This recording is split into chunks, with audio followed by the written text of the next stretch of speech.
The Work of the Gospel, by John Thomas Mawson.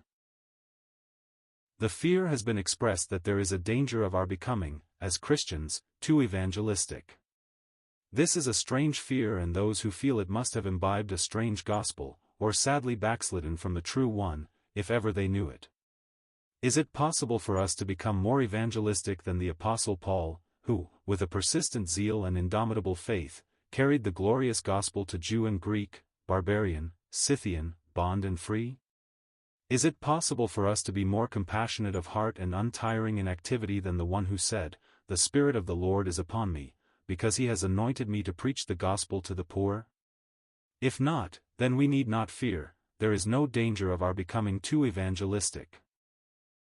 The tendency, alas, is all in the opposite direction. Nay, it is not a tendency merely that we have to deplore, but the sad fact that the evangelistic spirit, which is the true spirit of Christianity, seems ready to die. The indifference to the eternal welfare of the souls of men on the part of the vast majority of Christians is appalling, and should cause great exercise of conscience and searchings of heart. This indifference, and the fact that some should fear that we may become too evangelistic, is but sad evidence that the love of many has waxen cold. It has been said by one who was a true minister of Christ, "I believe the Christian who is not cultivating an evangelistic spirit is in a truly deplorable condition."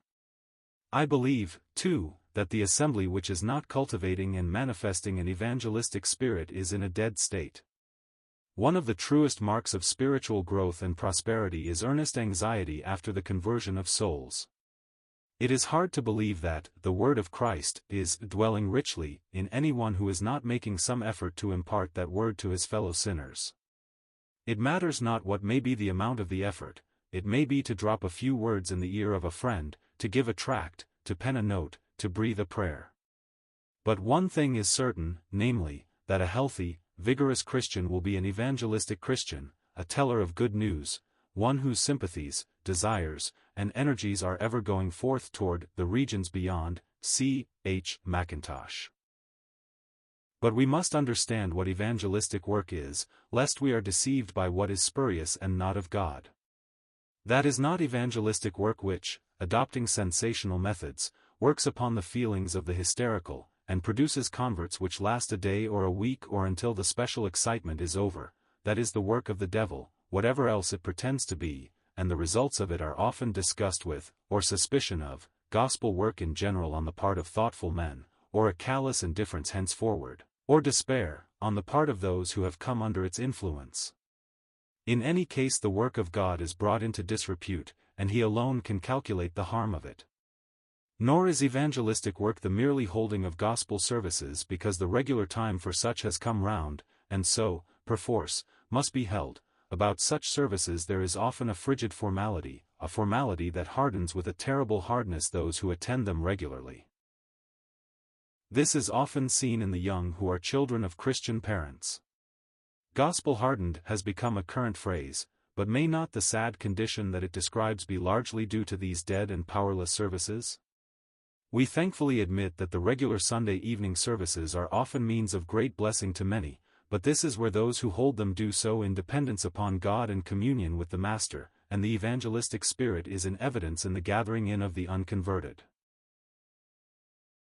Evangelistic activity of the genuine sort springs from the divine love that God implants in the heart of a man who is himself saved, and this love makes him desire the blessing of others. It is true that the most fervent desire that ever flamed in the heart of a Christian for the souls of men is as nothing to the boundless desires of the heart of God.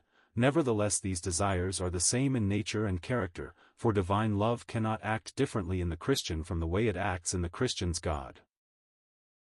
This love is lighted in the heart by contact with Christ, and is kept brightly burning as his company is kept.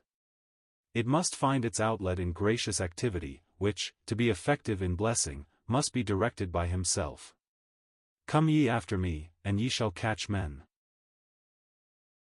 He is not an evangelist who is satisfied with the public platform, no matter how eloquently he may discourse, but he is one who, it may be with stammering tongue and broken utterance, goes after men because he loves their souls, who carries to them the glad news because it thrills his own soul like a trumpet call, who will win them for Christ at any cost to himself because Christ has become unspeakably precious to himself. We need to pray that God will raise up such in these dead, cold days, men whose love shall make them ache for souls, and be in season and out of season in their determination to win them, and may we covet to be such. But our activities must be in his name, for so runs the commission that our Lord has given. We may do it by his authority and count upon the all power which is given to him, but the work must be done as he would do it were he here, for we are in his stead to proclaim the life-giving word, as his representatives, his ambassadors. This is the import of, in my name. Solemn consideration. Demanding the refusal of every method and motive in the prosecution of the work that is not consistent with that name, demanding, too, the refusal of popularity in the world and the acceptance of the path that he trod. Yet it is well, and thou but said in season, as is the master shall the servant be, let me not subtly slide into the treason, seeking an honor which they gave not thee.